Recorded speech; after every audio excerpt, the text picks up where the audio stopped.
السلام علیکم۔ ہم آپ کو پروگرام میں دوبارہ خوش آمدید کہتے ہیں۔ ہم پروگرام برکاتی کی باتوں میں بات کر رہے ہیں کھجور کی افادیت کی۔ ابھی ہم نے آپ کو کھجور کا حلوہ بنانے کی ترکیب بتائی۔ کھجور مسلسل 40 روز تک کھانے سے ہاضمہ مضبوط ہو جاتا ہے اور ہر چیز ہضم ہوتی ہے۔ کھجور کی گٹھلی کا سفو جو ہے وہ سال کو بند کرتا ہے۔ گٹھلی کی جو راکھ ہے وہ خون، اگر بہتا ہوا خون ہو یا جسم سے کسی بھی وجہ سے خون آ رہا ہو تو وہ اس کو فائدہ کرتا ہے اور اس کی راکھ سے زخموں کو بھی صاف کیا جاتا ہے۔ گٹھلی کا منجن دانتوں میں لگانے سے پائریا کی تکلیف، مسوڑوں کی تکلیف، دانتوں سے خون آنے میں فائدہ ہوتا ہے۔ کھجور اعصابی کمزوری کا بے نظیر علاج ہے۔ جگر کی کمزوری میں کھجور دھو کر دودھ میں ابال کر چند دن استعمال کریں تو بہت فائدہ ہوتا ہے۔ میں نے پہلے بھی عرض کیا تھا کہ ٹی بی کے مریض کو کھجور ضرور استعمال کرنی چاہیے، اور ٹی بی کے مریض کو کھجور دودھ میں اگر وہ ابال کر کھائے اور مزہ لے کر کھائے تو بہت فائدہ ہوگا۔ فشار الدم ضعف، اگر کسی کا بلڈ پریشر گر جائے تو اس میں بھی طاقت کے لیے کھجور کو استعمال کرنا چاہیے۔ ایک بڑا تکلیف دہ مرض ہے بواسیر کا، اور بواسیر میں بھی کھجور بہت فائدہ کرتی ہے۔ نہ صرف بواسیر میں فائدہ کرتی بلکہ درد قولنج میں بھی فائدہ کرتی ہے۔ کھجور کی گٹھلیاں جلا کر نمک اور کالی مرچ ملا کر اس کا منجن بنا لیں اور دانتوں میں وہ استعمال کریں۔ کھجور کی گرمی ختم کرنے کے لیے تربوز اور خربوزہ، ککڑی اور کھیرا استعمال کرنا چاہیے۔ آپ کو ذہن میں سیرت پاک کا وہ واقعہ تو ضرور ذہن میں ہوگا کہ حضور اکرم صلی اللہ علیہ وسلم ام المومنین حضرت منظر کے گھر تشریف لاتے ہیں اور حضرت علی بھی آپ کے ساتھ موجود ہیں۔ آپ کی خدمت میں کھجوریں پیش کی جاتی ہیں، آپ اور حضرت علی کھجور کھانے لگتے ہیں۔ پھر تھوڑی دیر میں آپ صلی اللہ علیہ وسلم حضرت علی کو منع کرتے ہیں کہ تم ابھی بیماری سے اٹھے ہو اور تم یہ کھجوریں مت کھاؤ، اور پھر آپ کو چقندر اور جو کی روٹی پیش کی جاتی ہے تو پھر آپ جو ہے وہ کھجور چھوڑ کر یہ کھاتے ہیں۔ کھجور ذرا سی گرمی پیدا کرتی ہے، اور بیماری سے فوراً اٹھنے کے بعد ان کو آنکھوں کی تکلیف تھی، تو آنکھوں کی تکلیف میں آپ نے ان کو منع کیا، مگر بہت زیادہ کھجوریں کھانے سے۔ کھجور قبض دور کرنے کے ساتھ ساتھ پیشاب آور بھی، یعنی قبض بھی دور کرتی ہے اور پیشاب بھی لاتی ہے۔ کھجور کے درخت کا گوند بیرونی چوٹوں کے لیے بہت مفید ہے۔ جو بیرونی چوٹیں لگ جاتی ہیں، کھجور کے درخت کا جو گوند ہے اس میں فائدہ کرتا ہے۔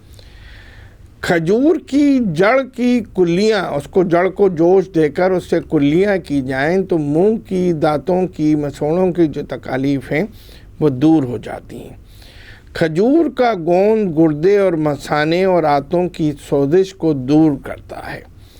کھجور کو دودھ میں جوش دے کر زچگی اور بیماری کی کمزوری کے لیے بہت زیادہ فائدہ مند ہے۔ کھجور کو پانی میں بھگو کر رکھنے کے بعد صرف پانی پینا جگر کی اصلاح کرتا ہے۔ جسمانی کمزوری کے لیے خشک کھجور، جسے چھوارا کہتے ہیں، اس کو بادام، بہی، دانہ، پستہ، لونگ اور سونٹ میں ملا کر اس کا پاؤڈر ملا کر دینا چاہیے۔ کھجور کو مئے گٹھلی رگڑ کر سل والے کو اور جو موتیا کا جو مریض ہوتا ہے اس کو کھلانا چاہیے۔ کھجور کے پھل معدے کو طاقت دیتے ہیں، دست بند کرتے ہیں۔ کھجور کی جڑ کا جوشاندہ سے کلیاں کرنے سے دانت اور مسوڑے مضبوط ہوتے ہیں۔ کھجور کی گرمی انار کے رس اور سکنجبین لیمونی سے دور ہوتی ہے۔ کھجور کی گٹلی 3 عدد کو رگڑ کر عرق سونف کے ساتھ پینے سے پیٹ کی تکالیف ٹھیک ہو جاتی ہیں۔ آپ نے ہجرت کے وقت اہل مدینہ کو کھجور کھانے کی نصیحت فرمائی تھی۔ بیماری کے بعد کچھ دنوں تک کھجور کھانے سے منع فرمایا۔ ایک حدیث میں آتا ہے جس گھر میں کھجور ہوگی وہ گھر والے کبھی بھوکے نہیں رہیں گے۔ معزز سامعین، آپ نے دیکھا ہوگا کہ یہ تو سنت ہے کہ کھجور سے روزہ کھولا جاتا ہے، آپ نے فرمایا بھی، مگر اس میں ایک حکمت بھی ہے۔ کھجور دن بھر جب روزہ رکھتے ہیں اور دن بھر کے فاقے سے بدن کے اندر ایک کمزوری پیدا ہو جاتی ہے، تو اس کمزوری کو دور کرنے کے لیے یہ حکمت ہے کہ ایک ایسی غذا کی ضرورت ہوتی ہے کہ جو زود ہضم بھی ہو اور فوری طور پر طاقت پہنچائے۔ تو کھجور زود ہضم بھی ہے اور فوری طور پر طاقت پہنچاتی ہے۔ کھجور کے تنے میں گھاؤ لگا کر اس میں سے ایک رس نکلتا ہے اور وہ بڑا میٹھا اور خوشبودار رس ہوتا ہے۔ اس کو اگر تازہ پیا جائے تو وہ بہت زیادہ لذیذ بھی ہوتا ہے اور بڑا طاقت والا ہوتا ہے۔ اور وہ ایسے افراد کہ جن کی ابھی نئی شادی ہوئی ہو اور خاص طور سے نوجوان لڑکوں کو وہ رس ضرور پینا چاہیے۔ کھجور کو رات کو پانی میں بھگو دیا جائے، صبح ہاتھ سے مسل کر یہ پانی پی لیا جائے۔ اس کو طبی زبان میں نبید کہتے ہیں۔ کھجور کا حلوہ بنانے کی ایک ترکیب یہ بھی ہے کہ کھجور 250 گرام، چلغوزہ 60 گرام، بادام 60 گرام، بھنے ہوئے چنے 250 گرام، نشاستہ 250 گرام، دودھ 1 لیٹر، شکر 500 گرام۔ اس کو بطریقہ حلوہ ان چیزوں کو ملا کر حلوہ بنا لیں۔ یہ جسم کے لیے بڑا فائدہ مند ہے اور جسم کو بہت زیادہ فائدہ دیتا ہے۔ کھجور کا گانجا، جس کو شمع حنظل بھی کہتے ہیں، جس کو دل خورما، پنیر خورما اور مغز خورما بھی کہتے ہیں، جس جگہ پھول لگتے ہیں جہاں پر کوپل کے پاس، وہاں پر کونپلوں سے گاڑھا لیسدار شیریں اور خوشبودار مادہ نکلتا ہے۔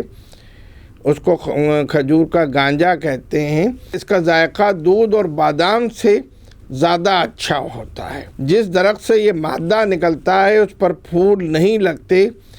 اس کے کھانے سے قبض، آنتیں مضبوط ہوتی ہیں، دست رک جاتے ہیں، سینے کے کا درد دور ہو جاتا ہے۔ اگر تھوک سے خون آ رہا ہو تو خون آنا بند ہو جاتا ہے، حلق اور پسینے کی جلن ختم ہو جاتی ہے، آواز میں ایک نکھار آ جاتا ہے۔ جو لوگ گانا گاتے ہیں، جن کو گانے کی پریکٹس کرنی ہو، وہ یہ گانجا ضرور استعمال کریں۔ کھانسی کے مرض کو ٹھیک کر دیتی ہے، خون کے جوش کو کم کرتی ہے، گردوں کی سوزش کو رفع کرتی ہے۔ منشیات کا اگر خمار اتارنا ہو تو یہ گانجا پلایا جائے تو منشیات کا خمار بھی اتر جاتا ہے۔ کسی کو قے آ رہی ہو اور حساسیت ہو گئی ہو تو اس میں بھی یہ فائدہ کرتا ہے۔ معزز سامعین، کھجور کے فائدے بے شمار ہیں اور کھجور کو جس طرح استعمال کرنا چاہیے، ہم کھجور کا استعمال اس طرح نہیں کرتے۔ عموماً رمضان میں اس کا استعمال زیادہ ہوتا ہے، افطار میں اس کو استعمال کرتے ہیں۔ اب کھجور کا استعمال ہونے لگا ہے۔ کھجور 12 مہینے استعمال کرنی چاہیے۔ کھجور بہت اچھا غذائی ٹونک ہے۔ بچوں کو ٹافی اور چاکلیٹ دینے کے بجائے کھجور دینی چاہیے۔ ایک کھجور کے اندر 15 کیلوریز ہوتی ہیں اور یہ بہت جلدی قوت پہنچاتی ہے۔ معزز سامعین، اگر آپ چاہتے ہیں کہ آپ کسی غذا کے حوالے سے، کسی پھل کے حوالے سے کے خواص جاننا چاہتے ہیں، اپنی کوئی تکلیف بیان کرنا چاہتے ہیں، تو ہماری فیس بک پر جا کر ہم سے بات کر سکتے ہیں۔ ہمارا ای میل ایڈریس اور ہمارے سیل فون کے نمبر اسکرین پر آ رہے ہیں. ہم کوشش کریں گے کہ آپ کی خواہش کے مطابق کسی پھل اور سبزی کے حوالے سے گفتگو کریں. آج کے پروگرام برکاتی کی باتوں سے اجازت دیجیے. انشاءاللہ آئندہ ہفتے پھر حاضر ہوں گے. اللہ حافظ.